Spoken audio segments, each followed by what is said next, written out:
Dans une réalité où les courses aux armements sont un fait de la vie, aussi constante et présente que l'air que nous respirons, il n'est pas rare de voir un camp dire à l'autre « Tout ce que tu peux faire, je peux le faire bien mieux ».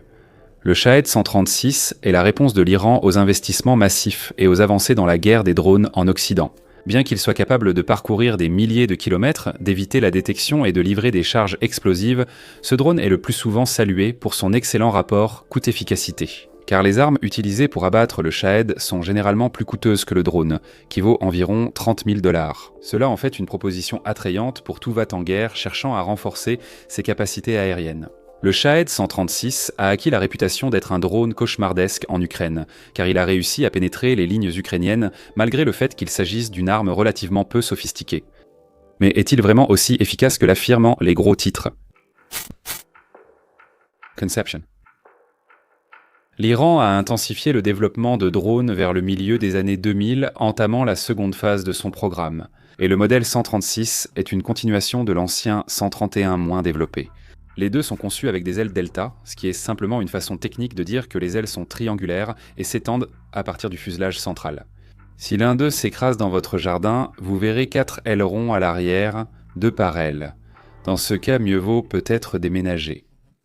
Aux extrémités des ailes, vous trouverez des stabilisateurs verticaux, ce qui différencierait le modèle 131. Les stabilisateurs de l'ancien modèle s'étendaient au-dessus des ailes, mais ceux du 136 s'étendent à la fois au-dessus et en dessous, ce qui bien sûr améliore la stabilité. Le Shahed 136 est majoritairement en fibre de verre, contrairement à la version russe.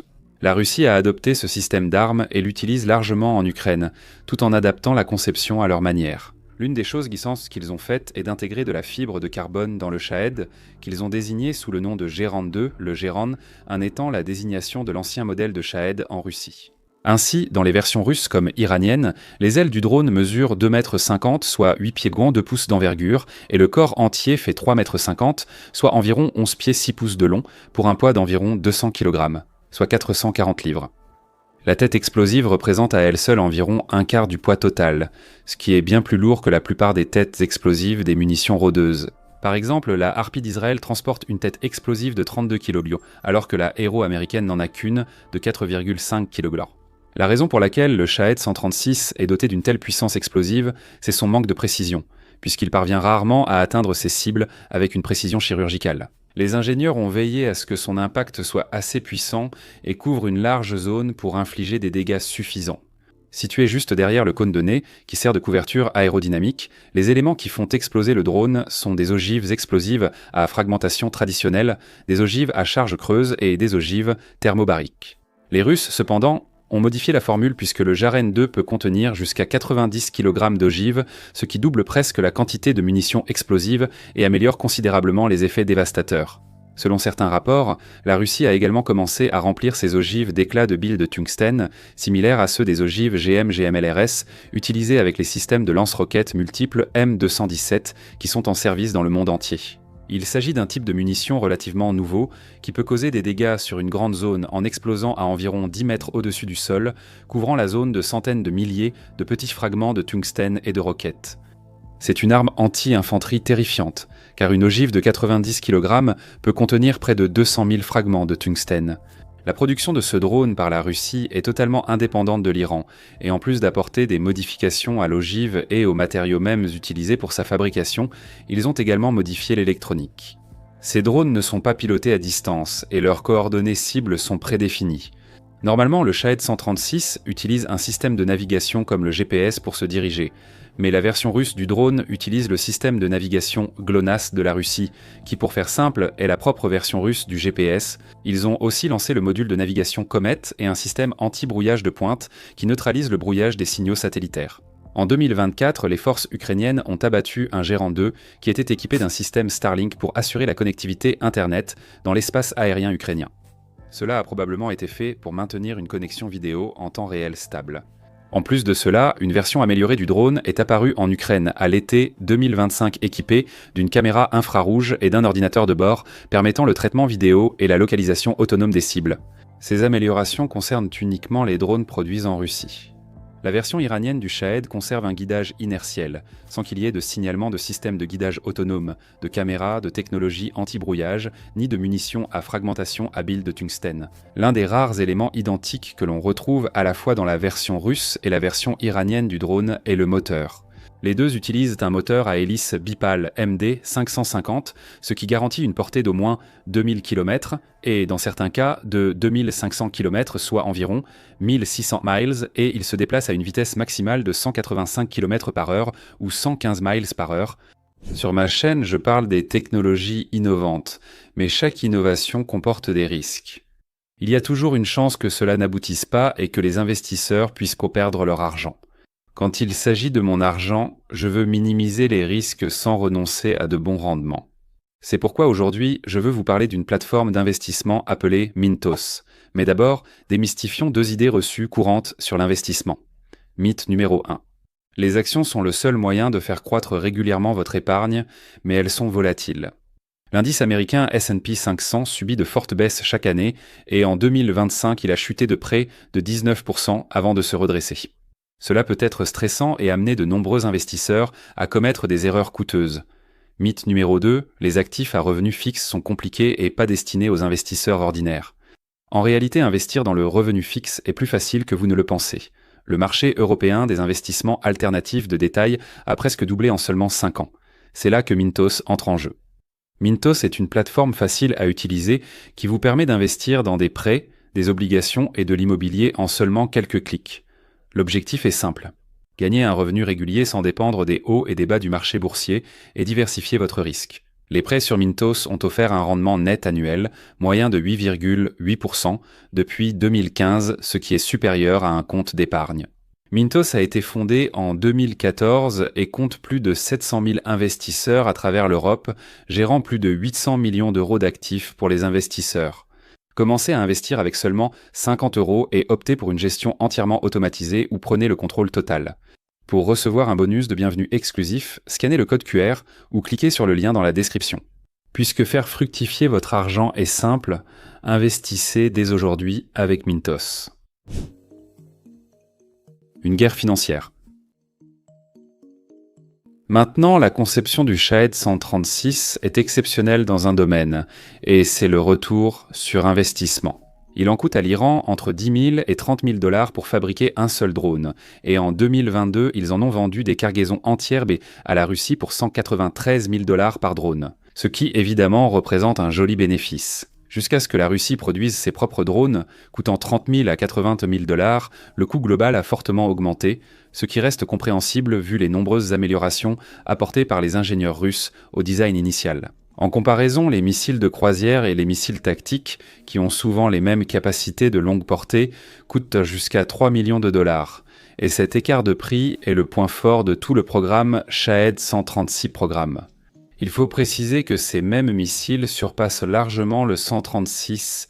Ils sont bien plus rapides et difficiles à intercepter, transportant souvent des charges 10 fois supérieures à celles du Shahed.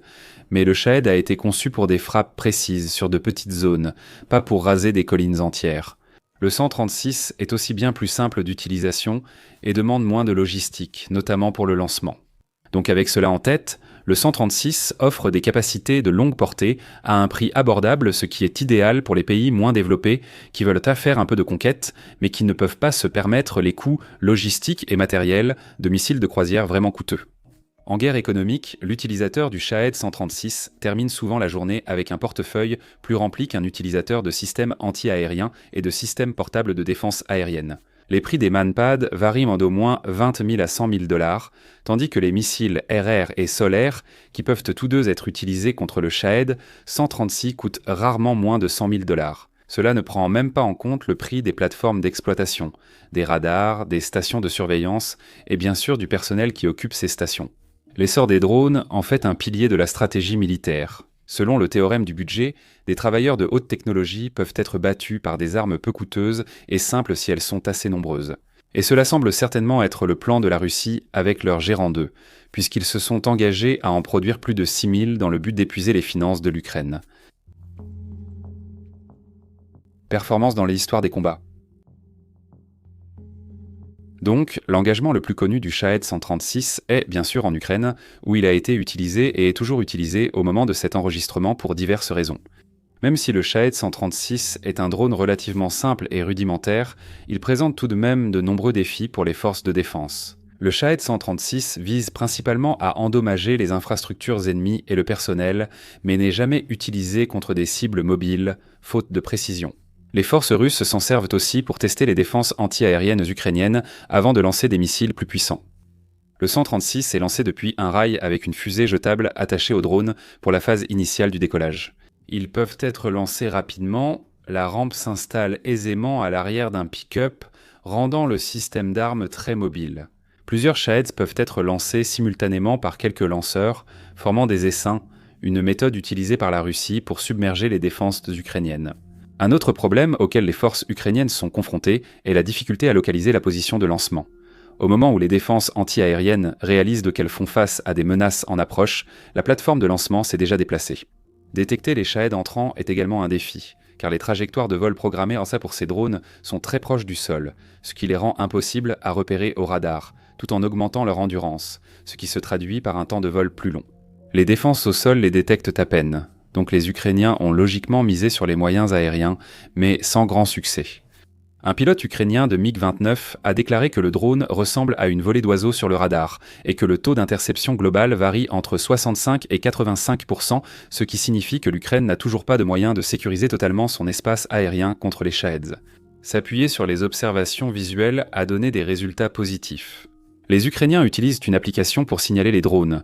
Même si les témoignages oculaires sont parfois peu fiables, cela reste préférable à l'absence d'informations. 2 ingénieurs ont mis au point une méthode plus efficace, montrant que la guerre stimule l'ingéniosité humaine. De nombreux soldats ont noté que la signature thermique du Shahed ne révèle pas sa position. Le drone est assez bruyant, les troupes l'entendent de loin. Grâce à environ 10 000 microphones, coûtant entre 4 et 500 $ reliés à un ordinateur pour convertir les données en plans de vol, les forces ukrainiennes ont improvisé une alternative au radar acoustique. Surnommé la forteresse du ciel, le système a été si efficace que l'armée américaine a manifesté son intérêt pour l'adopter et le développer davantage, car la valeur totale de ce système étonnamment efficace est inférieure à celle d'une paire de missiles Patriot. Détecter le Shahed 136 semble être plus difficile que de l'abattre. Les soldats ukrainiens indiquent que des tirs d'armes légères suffisent à abattre le drone, mal protégé, mais il reste difficile à atteindre pour les meilleurs tireurs quand il passe à plus de 100 miles à l'heure.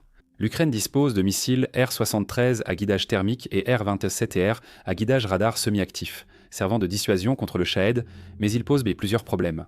Le R-73 ne peut pas verrouiller des cibles à l'intérieur des nuages et le R-27R nécessite de s'approcher dangereusement. Les avions ukrainiens ne peuvent les abattre que de jour avec leur canon de 30 mm, la méthode la moins risquée. Pourtant, même ainsi, l'avion peut être abattu.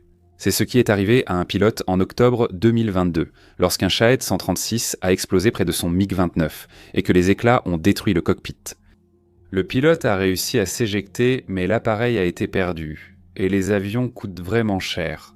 Dans certains cas, si le Shahed s'approche suffisamment des zones civiles et qu'un pilote le repère, il n'ouvrira même pas le feu par crainte de blesser des civils. Ils avertiront les défenses aériennes du danger et les laisseront détruire le drone. Même dans ce cas, il y a toujours un danger lié aux fragments, y compris l'ogive, qui peuvent tomber sur des zones peuplées et blesser des civils, ce qui signifie que même dans sa destruction, le Shahed peut causer des dégâts potentiellement graves.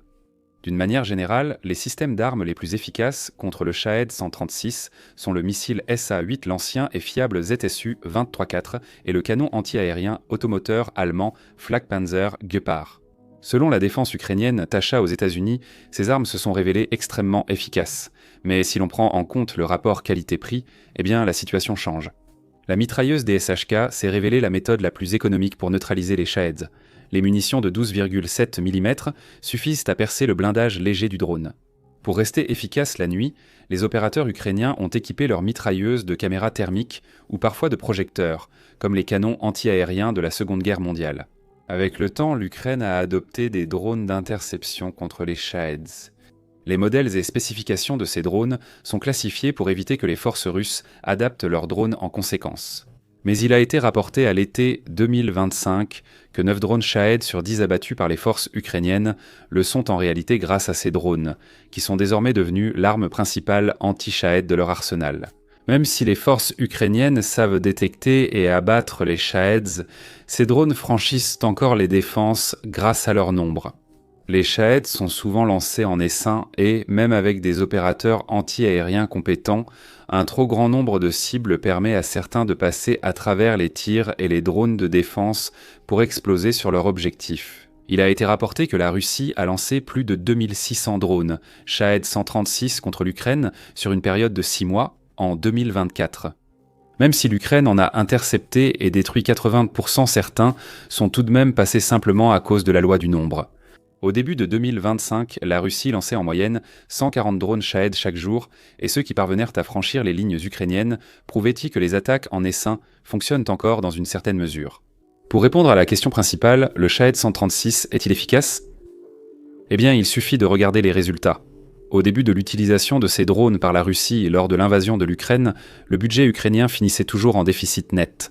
Le Shahed 136 échappait d'abord à la détection, et même après que l'Ukraine ait pu le repérer, les armes pour l'abattre restaient point plus coûteuses que le drone. Après de nombreux essais et beaucoup d'erreurs, cependant, l'Ukraine a trouvé un moyen rentable d'abattre le Shahed, qui, il faut l'admettre, n'est toujours pas parfait, mais reste largement efficace puisqu'il abat la plupart des Shahed lancés contre le pays qui se défend. Et avec cela en tête, et en se rappelant que ces drones sont très faciles à lancer et incroyablement bon marché à produire, on peut dire qu'ils se sont en fait révélés efficaces, tant qu'ils sont utilisés en essaim. Cependant, les forces de défense trouveront toujours un moyen rentable de les abattre, quelle que soit leur identité. Mais ce n'est pas la fin de l'histoire, car de nouveaux drones, baptisés Shahed 238, sont récemment apparus en Ukraine, semblant surpasser les anciens modèles. Nous l'analyserons en détail en vidéo dès que plus d'informations seront disponibles. Et sur ce, merci de nous avoir regardés.